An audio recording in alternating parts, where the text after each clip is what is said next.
এখন আর টেলিভিশন খুললে আমরা কেমন করে বেগুনি বানাইতে হয় কুমড়া দিয়ে, এটা শেখানোর মতো মানুষ খুঁজে পায় না, ঠিক কিনা? কেমন করে কাঁঠাল দিয়ে বার্গার বানাইতে হয় এবং গোশতের অভাবও পূরণ হয়ে যায়, এগুলো আমরা এখন আর শুনি না। তারপরে কাঁচামরিচ কেমন করে শুকায়ে রাখতে হয়, তারপরে এটা আবার বর্ষাকালে ভিজাইলে সেটা জেতা হয়ে যায়, তারপরে খায় পানিতে যেয়ে, এইগুলো আমরা এখন আর শিখতে পারি? কথা কয় না। ভারতের ওরা এখন খুব বিপদে পড়েছে।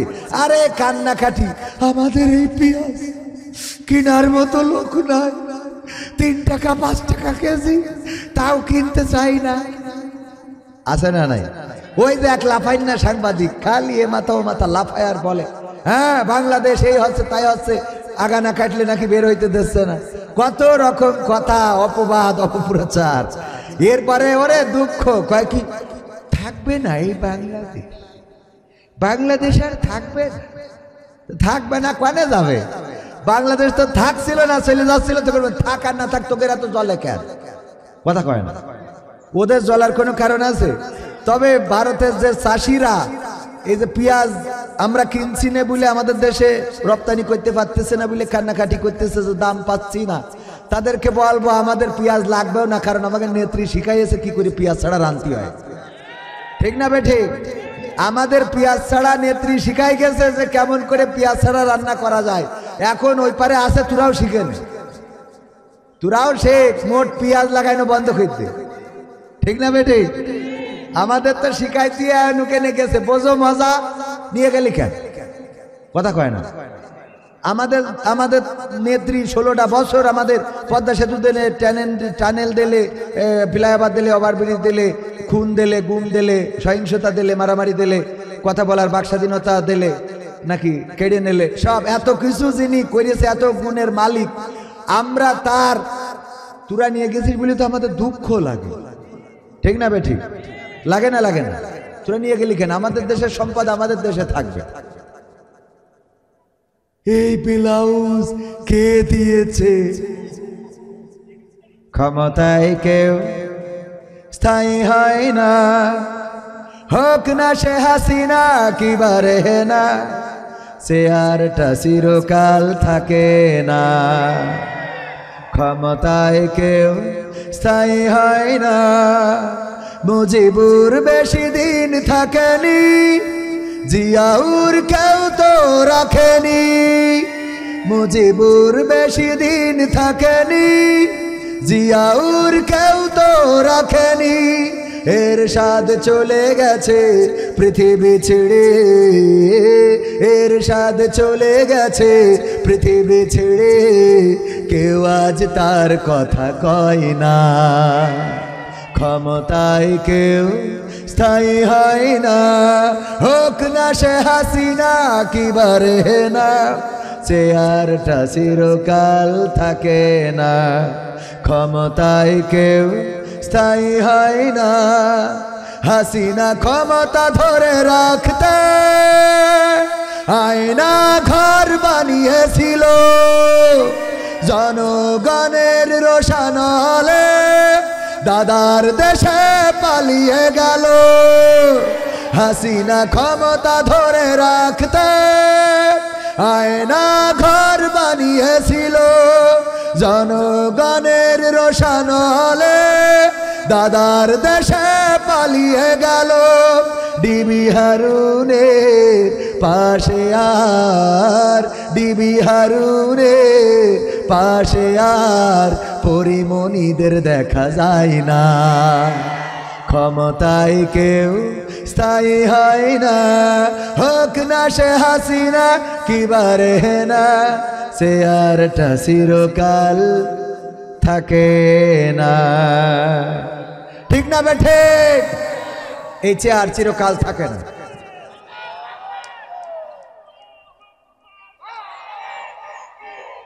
সম্মানিত ভাইয়েরা, সুতরাং চেয়ারে যারা বসবে মাথায় রাখতে হবে যা ইচ্ছা তাই করা যাবে। এই দেশ স্বাধীনতা, দ্বিতীয় স্বাধীনতা, বাক স্বাধীনতা ফিরে পাবার পরে সমন্বয়কদের বারবার বলা হয়েছে যারা অপরাধী তাদেরকে আইনের আওতায় আনার জন্য, তাদের দুর্নীতির বিচার করার জন্য। কিন্তু দুর্নীতির বিচার না করার ফল হলো এই সচিবালয়ে আগুন লাগানো হয়েছে এবং মূল্যবান নথিগুলো পুড়িয়ে ফেলা হয়েছে। ঠিক না বেঠিক? এই নথিগুলো পুড়ালো কারা? সচিবালয়ে যারা আছে, যারা এখন বলে আমরাও নির্যাতিত ছিলাম, এদের সব ধরে ধরে কাঠি খোলার দরকার। কারণ এরা ষড়যন্ত্র করে এই বাংলাদেশে আবার চট করে তাদেরকে ঢুকাতে চায়, যারা এই দেশে খুন করেছিল, গুম করেছিল, ইসলামী আন্দোলন যারা করে, ইসলামী আন্দোলনের নেতা কর্মীদেরকে ফাঁসির কাস্টে ঝুলিয়েছিল, তারা এখনো এই তাদের প্রেতাত্মারা বসে আছে সচিবালয়ে আগুন দিয়ে। তারা প্রমাণ করেছে এই বাংলাদেশে ওই দুর্নীতিবাজদের, ওই জালিমদের, ওই জুলুমের কোনো চিহ্ন বাংলাদেশে রাখতে চায় না। সুতরাং এখন যারা সচিবালয়ে আছে আগুন লাগার অপরাধে সবাইকে আইনের আওতায় আনতে হবে, একজনকেও ছাড় দেওয়া যাবে না। কারণ এই দেশটা কারো বাপের ভিটা নয়। আমার আইনুদ্দিন আল আজাদ ভাই সুন্দর করে বলেছিলেন, দেশটা নয় তো কারো বাপের ভিটা, করবে মন চাইলেই যখন যেটা। দেশটা নয় তো কারো বাপের ভিটা, করবে মন চাইলেই যখন যেটা। দেশটা নয় তো কারো বাপের ভিটা, করবে মন চাইলেই যখন যেটা। দেশটা লক্ষ মায়ের ইজ্জতেরই দামে কেনা, মাটিতে মিশে আছে লাখ শহীদের রক্ত কণা। দেশটা লক্ষ মায়ের ইজ্জতেরই দামে কেনা, মাটিতে মিশে আছে লাখ শহীদের রক্ত কণা। সেই রক্তের দামে কেনা মোদের সোনার ভিটা, সেই রক্তের দামে কেনা মোদের সোনার ভিটা। তবে কেন অভ্যাস হলো দাদা বাবুদের চরণ চাটা। দেশটা নয় তো কারো বাপের ভিটা, করবে মন চাইলেই যখন যেটা। দেশটা নয় তো কারো বাপের ভিটা, করবে মন চাইলেই যখন যেটা। যে দেশের মাটি থেকে গন্ধ আসে ওই কালেমার, যে দেশের আকাশ ছুঁয়ে রয় দাঁড়িয়ে কত মিনার। যে দেশের মাটি থেকে গন্ধ আসে ওই কালেমার, যে দেশের আকাশ ছুঁয়ে রয় দাঁড়িয়ে কত মিনার। আজানের সুরে সুরে জীবন যাদের গড়ে ওঠা, আজানের সুরে সুরে জীবন যাদের গড়ে ওঠা, সে দেশের মাটিতে আজ নাস্তিকতার ঘন ঘটা। দেশটা নয় তো কারো বাপের ভিটা, করবে মন চাইলেই যখন যেটা। দেশটা নয় তো কারো বাপের ভিটা, করবে মন চাইলেই যখন যেটা। যারা আজ চিল্লাইতেছে স্বাধীনতা স্বাধীনতা, দেশ নয় তাদের আজি তাদের লাগি মাথা ব্যথা। যারা আগে চিল্লাইতো যে স্বাধীনতা স্বাধীনতা, দেশ নয় তাদের আজি তাদের লাগি মাথা ব্যথা। আসলে মোদের হলো বদনসিবার কপাল ফাটা, আসলে মোদের হলো বদনসিবার কপাল ফাটা।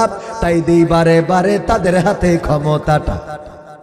কথা কয় না, দেই না। সমন্বয়কদের মধ্যেও এই জাতীয় নাস্তিক, মুরতাদ এবং দাদার দেশের গোলাম আছে না নাই? দিরিলিস আর্তগুরুলে একটা চরিত্র আছে, ওর নাম হলো সাদেদ্দিন কোপেক। হ্যাঁ, আমির সাদেদ্দিন কোপেক। এই আমির সাদেদ্দিন কোপেক দিয়ে উপদেষ্টা পরিষদ ভরা। তারা এই দিকে সুন্দর সুন্দর কথা বলে আর তলে তলে ষড়যন্ত্র করে বাংলাদেশ নিয়ে। আমি বলে দিতে চাই, তাহাজ্জুদ পড়া সরকার টেকে নাই, আর তোমরা তো নামাজই পড়ো না। তাহাজ্জুদ পড়ে সরকার ভোট নিয়েছে, তারা টিকতে পারে নাই। সুতরাং তোমরা তো নামাজি পড়ো না। এই বাংলাদেশ নিয়ে খেলা করবা না, তামাশা করবা না। বাংলাদেশের মানুষ রক্ত দিয়েছে, জীবন দিয়েছে, শহীদ হয়েছে। আমার দেশের তরুণ, শিশু, কিশোর, ছাত্র জনতা তাদের স্বপ্নকে ভুলে জালিমের পতন ঘটিয়েছে। সুতরাং এই জুলুম আর বাংলার মানুষ মেনে নেবে না। রক্ত লাগলে আবার দিবে, প্রয়োজন হলে কাপনের কাপড় আবার মাথায় বাঁধবে, আবার আবু সাইদের মতো বুক পেতে দেবে, শান্তর মতো মুগ্ধের মতো মুগ্ধ ছড়াবে, কিন্তু এই বাংলাদেশকে আর জুলুমবাজিদের হাতে তুলে দেবে না। সুতরাং সাবধান, ষড়যন্ত্র করবেন সাদেদ্দিন কোপেকের মতো যদি ষড়যন্ত্র করেন, আর তো গ্রুলের মতো তরবারি আর মাথা ধরে থাকবে না, একেবারে সরাসরি নামাইয়ে দেবে ইনশাআল্লাহ। দেয়া যাবে না? যাবে না, দিতে হবে। কারণ এই রক্তে কেনা দেশ, তিতুমিরের বাংলাদেশ, শাহজালালের বাংলাদেশ, শাহ মাকদুমের বাংলাদেশ, এই মাটিতে তোমরা যা ইচ্ছা তাই করবা, তা হতে দেয়া হবে। নোয়াখালীতে একবার এসে একটা গান গেয়ে জুতো পায়ে দেওয়ারই কায়দা ছিল না। আরে বাবা, সে আগান বাগান দিয়ে সিএনজিটি করে পার করে অনেক আগে। এটা দ্বিতীয় স্বাধীনতার আগের ঘটনা। হ্যাঁ, হোন্ডা করে নিয়ে আসেন, কিন্তু একবার সিএনজিতে করে পার করে দিছিল। যে গানটা গাওয়ার জন্য সেই গানটা একটু মডিফাই করেছি, শোনাবো আপনাদের? শোনাবো? এই গানটা লিখেছিলাম মনে হয় 2014-15-16 দিকে। তার মানে বুঝে নিবেন যে গানটা কি কেমন ছিল, কেন আমার সিএনজিতে করে তাড়াইলো। গণতন্ত্র চিনি না আমি, জানি না গণতন্ত্র, গণতন্ত্র দেখিনি আমি, শুনেছি গণতন্ত্র। গণতন্ত্র শুনেছিলাম, ঠিক কিনা? ঠিক না বে ঠিক? গণতন্ত্র কি আসলে ছিল? চাচা গিয়েছে ভোট দেওয়ার জন্য, যাওয়ার পরে বলতেছে, বাবা আমার নম্বরটা কত একটু দেখে দাও তো বাবা, অনেক কষ্ট করে আসলাম বাবু, ভোটটা দেবো তাই। বলছে, চাচা কষ্ট করে আসলেন, আপনার ভোট তো দিয়া শেষ। কেন বাবু, কি করে শেষ হইল?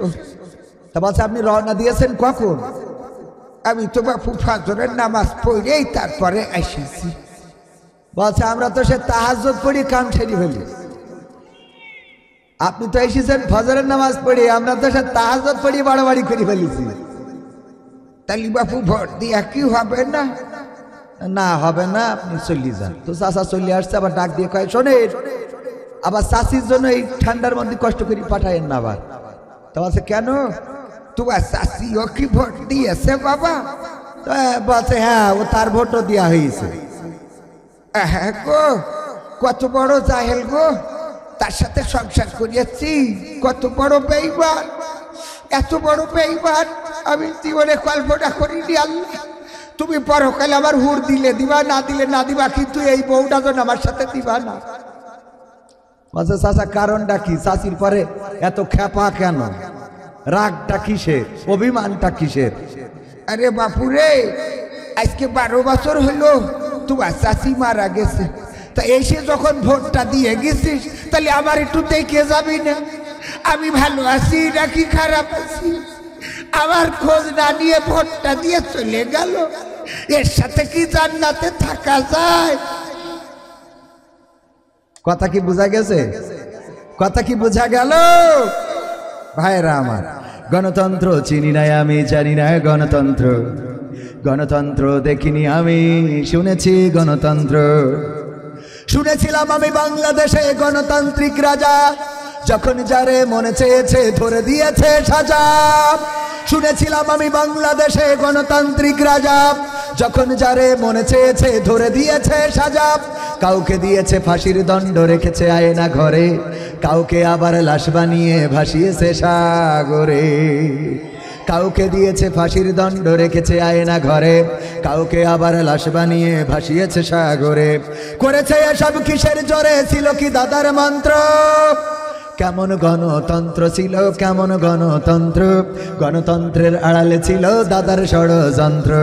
কেমন গণতন্ত্র ছিল, কেমন গণতন্ত্র, গণতন্ত্রের আড়ালে ছিল রয়ের ষড়যন্ত্র।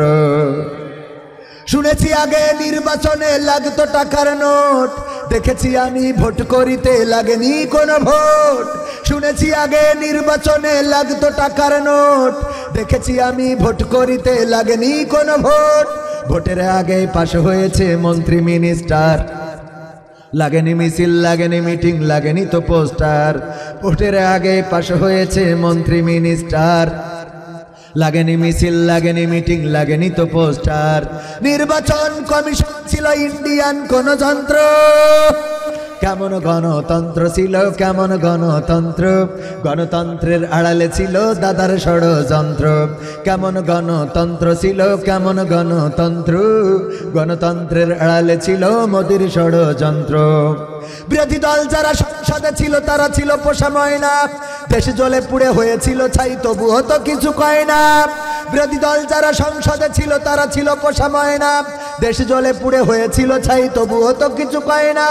শাসনে ছিল না সততা নিষ্ঠা, বিচারের ছিল না মান, সংসদে বুঝি তাই শোনা যেত মমতাজের গান। ঠিক না বেঠে?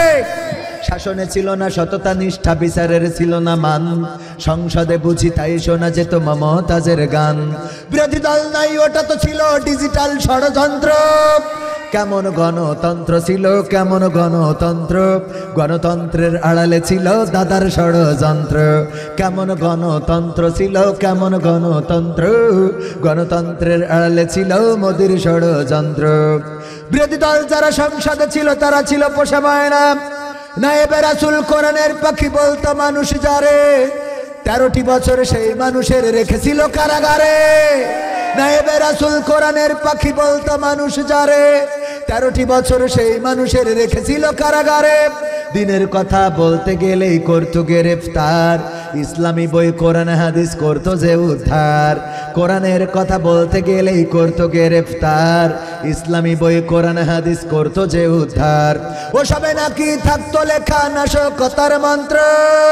কেমন গণতন্ত্র ছিল, কেমন গণতন্ত্র, গণতন্ত্রের আড়ালে ছিল দাদার ষড়যন্ত্র।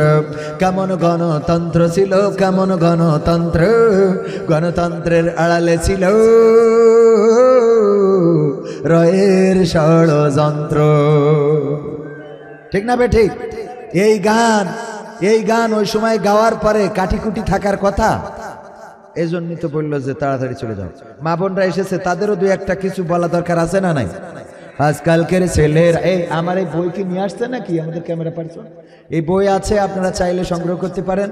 100-রও বেশি সঙ্গীত আমার লেখা যেগুলো গাচ্ছি সেগুলো সব এখানে আছে।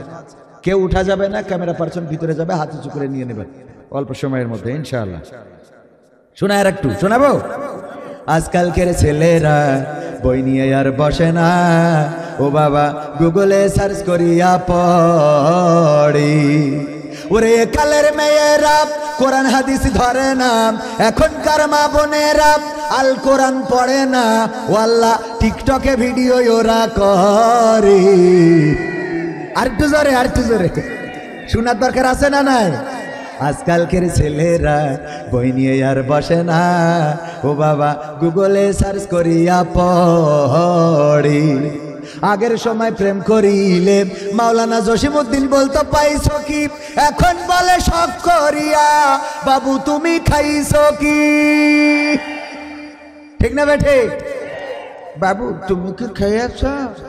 না এখনো খাই নাই। বাবু ওর মুখে ফিডার ধর, শয়তান আছে না নাই?